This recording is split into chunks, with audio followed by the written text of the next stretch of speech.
Bismillahirrahmanirrahim. Assalamualaikum warahmatullahi wabarakatuh. Para pendengar radio RRI Pro 1 Daerah Istimewa Yogyakarta yang dirahmati Allah Subhanahu wa taala. Alhamdulillahirabbil alamin, puji syukur kita panjatkan kehadirat Allah taala. Salam dan shalawat juga tak lupa senantiasa kita curahkan kepada junjungan Nabiullah Muhammad sallallahu alaihi wasallam. Atas dengan izin Allah, kita semua masih diberi kekuatan untuk bisa menjalankan satu kewajiban yang diamanahkan kepada kita, yakni ibadah Syam Ramadan di tahun 1443 Hijriah.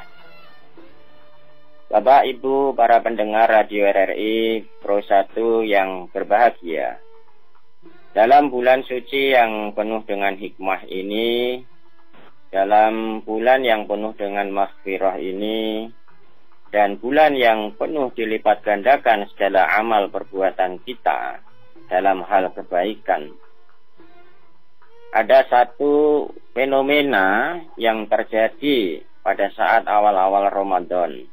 Dan fenomena ini sebenarnya juga pernah terjadi sebelum-sebelumnya.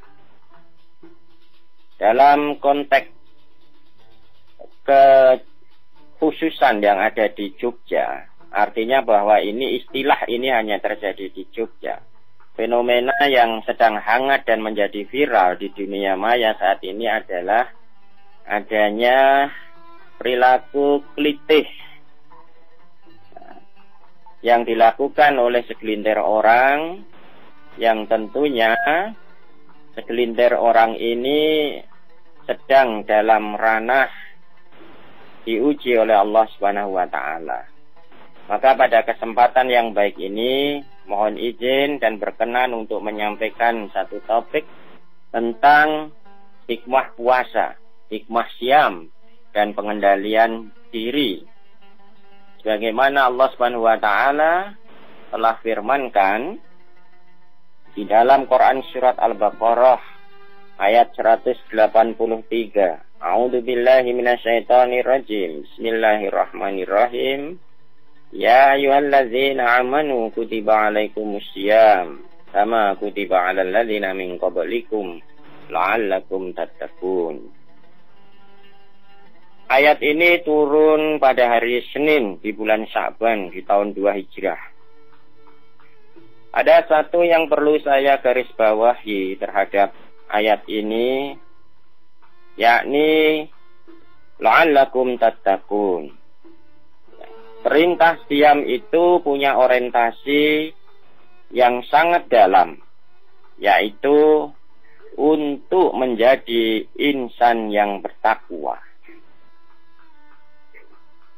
Maknanya bahwa dengan menunaikan ibadah puasa, dengan kita menjalankan puasa, maka kita sebagai manusia memiliki peluang untuk meningkatkan takwa.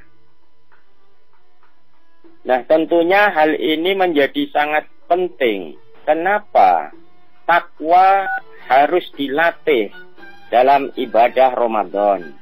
Kenapa Allah Subhanahu wa taala memberikan waktu khusus? Dalam 12 bulan ada 1 bulan yang istimewa, yang memang di situ tempat kita menempa, tempat kita semuanya melakukan proses tarbiyah terhadap diri ini, dan tempat kita untuk melatih agar kita betul-betul menjadi insan yang bertakwa. Takwa pada hakikatnya merupakan akumulasi dari karakter moral, kumpulan dari sifat-sifat baik yang hadir dalam jiwa setiap manusia. Dari pancaran karakter moral inilah kemudian akan mengeluarkan sifat-sifat mulia yang bisa dieksekusi dari dalam diri kita, mulai dari ujung rambut sampai dengan ujung kaki.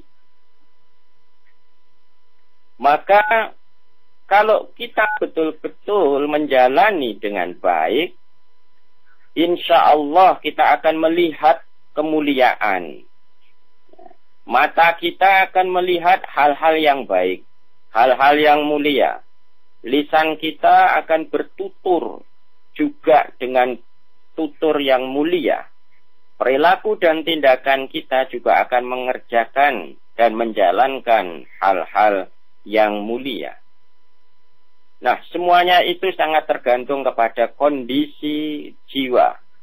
Kondisi dari batiniah dan kondisi kejiwaan kita yang akan memandu untuk melihat, bertutur dan bertindak, serta beraktivitas hal yang lain. Nah, pusat instruksi yang memberikan sinyal untuk bertindak, berperilaku, melihat, bertutur, dan yang lain-lain itu sesungguhnya bentuk dari realisasi takwa. Karena sesungguhnya dalam Quran surat yang lain, di dalam Al-Quran surat As-Sam, ayat ke-7 sampai dengan 10, Allah Subhanahu wa taala berfirman, "Wa nafsi wa ma sawwaha fa alhamaha fujuraha wa taqwaha. Qad aflaha man zakkaha wa qad khaba man dassaha." Dan jiwa serta penyempurnaannya, maka Allah mengilhamkan kepada jiwa itu dua jalan, yakni jalan kefasikan dan jalan ketakwaan. Sesungguhnya beruntunglah orang-orang yang mensucikan jiwa itu, dan sesungguhnya merugilah orang-orang yang mengotorinya. Bapak Ibu pendengar radio RRI Pro yang saya muliakan, takwa itu akan menghasilkan sikap khair, sifat baik, di mana lawan dari sifat baik itu sebagaimana yang disebutkan dalam As-Sam tadi, lawan dari khair itu adalah fujur, yakni sifat buruk. Jadi ada sifat baik berupa kejujuran, maka lawannya adalah dusta. Ada sifat baik namanya sabar, lawannya adalah amarah. Ada sifat baik tawadhu atau rendah hati, lawannya sombong. Nah, hakikatnya kalau kita mengacu kepada ayat ini, Allah menciptakan amarah itu untuk menjadikan manusia, bukan untuk menjadikan kita supaya kita menjadi orang pemarah, tetapi justru untuk melatih kita sabar, agar sifat baik khair ini bisa muncul ke permukaan. Nah, tentunya Bapak Ibu yang dirahmati Allah Subhanahu wa taala, kalau hal ini kita kaitkan dengan munculnya perilaku kritis yang dilakukan oleh kader-kader generasi-generasi masa depan bangsa ini, yang notabene masih ada di jenjang sekolah, dan itu mengakibatkan satu dampak yang sangat luar biasa, memiliki dampak multiplier efek hampir terjadi di berbagai bidang. Tidak hanya di bidang pendidikan, tidak hanya juga di bidang pariwisata, di bidang ekonomi, tetapi justru perilaku-perilaku yang dilakukan oleh adik-adik kita ini justru menjadi hal yang mencemari akan suasana ketenangan yang sebenarnya sudah Allah ciptakan sejak dari munculnya awal Ramadan. Kenapa adik-adik kita ini bisa melakukan tindakan-tindakan yang di luar dari batas akal sehat. Salah satu penyebabnya adalah hilangnya takwa pada diri adik-adik kita ini. Munculnya ego yang sangat dominan, sehingga tanpa ada kendali bertindak di luar kontrol dari takwa. Nah, tentunya ibadah Ramadan ini mestinya perlu kita pahami bahwa Ramadan itu adalah kawah condro di muka. Puasa itu adalah kawah condro di muka untuk melakukan sebuah proses edukasi, proses pendidikan, ataupun juga proses tarbiyah terhadap diri maupun juga terhadap lingkungan. Bukankah di dalam Ramadan, di dalam siam ini kita diperintahkan untuk mencegah banyak hal yang tidak baik untuk ditampilkan. Bahkan berpikir yang buruk saja harus ditahan. Mengumpat, mengeluarkan kata-kata kotor itu harus dijauhkan. Mendengarkan hal-hal yang tidak ahsan juga harus ditepihkan. Sebaliknya, semua hal-hal yang baik itu mesti dimunculkan, mesti ditonjolkan, dan bahkan juga harus dilakukan. Karena itulah puncak takwa ini tentunya, kalau ini sudah melekat pada diri seseorang, akan melahirkan satu perisai yang terbaik, yang bisa mencegah dari keburukan, yang disebut dalam bahasa Islam, dalam bahasa syariah menurut Rasulullah adalah junnah. Nah, sebagaimana dalam hadis Rasulullah sallallahu alaihi wasallam, an Abi Hurairah radhiyallahu anhu, anna Rasulullah sallallahu alaihi wasallam qala, as-siyamu junnahtun. Rasulullah Shallallahu Alaihi Wasallam menyampaikan bahwa perisai yang terbaik untuk mencegah dari keburukan itu adalah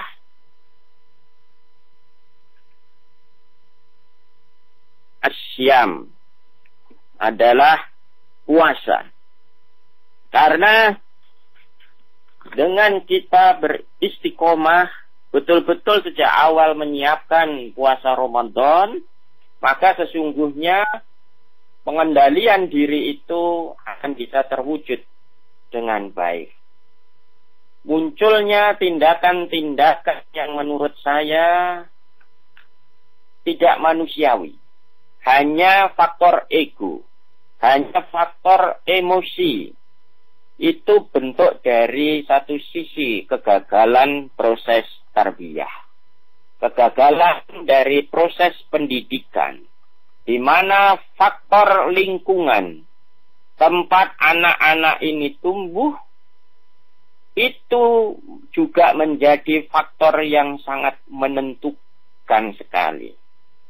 Oleh karena itu, para pendengar radio RRI Pro 1 yang berbahagia, mari dengan ibadah puasa ini kita saling membuka sensitivitas diri. Kita saling menampakkan kesalehan sosial satu dengan yang lain. Saling melakukan watawasobil haq, watawasobil sabr. Nah, tentunya anak-anak yang sudah terlanjur ada di dalam hal-hal yang sifatnya fujur, ketidakbaikan itu, ini tentunya perlu kita berikan basirah, kita perlu berikan celupan. Ada banyak cara, ada banyak strategi yang bisa kita lakukan untuk bisa mendidik para pelaku-pelaku bisnis. Selain nanti ada tindakan-tindakan yang bisa dilakukan, baik itu yang sifatnya religius ataupun tindakan-tindakan yang sifatnya menerapkan kedisiplinan. Nah, mudah-mudahan kalau kita semua kembalikan kepada pemahaman yang baik, pemahaman yang benar, maka fenomena kelitih yang hanya berangkat, yang menurut data informasi dari polisi ini, itu adalah hanya faktor saling emosi. Faktor saling tidak bisa mengendalikan diri. Kalau kita bawa ke dalam dunia persekolahan, konsep pendidikan kita yang sudah sangat bagus ini tentunya masih harus juga perlu kita evaluasi di dalam ranah pelaksanaan pendidikan. Sebenarnya bukan di madrasah, bukan di sekolah yang keliru, tapi barangkali ada hal yang perlu kita lakukan introspeksi terkait dengan wilayah proses, baik itu yang dilakukan oleh para pendidik, orang tua, ataupun juga yang ada di lingkungan masyarakat. Nah, kalau semuanya kita rengkuh jadi satu, maka insya Allah nanti akan melahirkan adanya satu harmoni yang baik dalam kehidupan bersosial. Kita perlu memunculkan satu kesolihan sosial secara bersama-sama. Nah, di dalam bulan Ramadan ini adalah peluang kita semua untuk kembali melakukan proses tarbiyah diri. Mudah-mudahan Allah Subhanahu wa taala memperkuat kita semua dan tetap menjadikan kita sebagai orang-orang yang bertakwa. Amin ya rabbal alamin. Amin ya rabbal Demikian yang bisa kami sampaikan. Baik. Billahi fisabilil haq fastabiqul khairat. Assalamualaikum warahmatullahi wabarakatuh.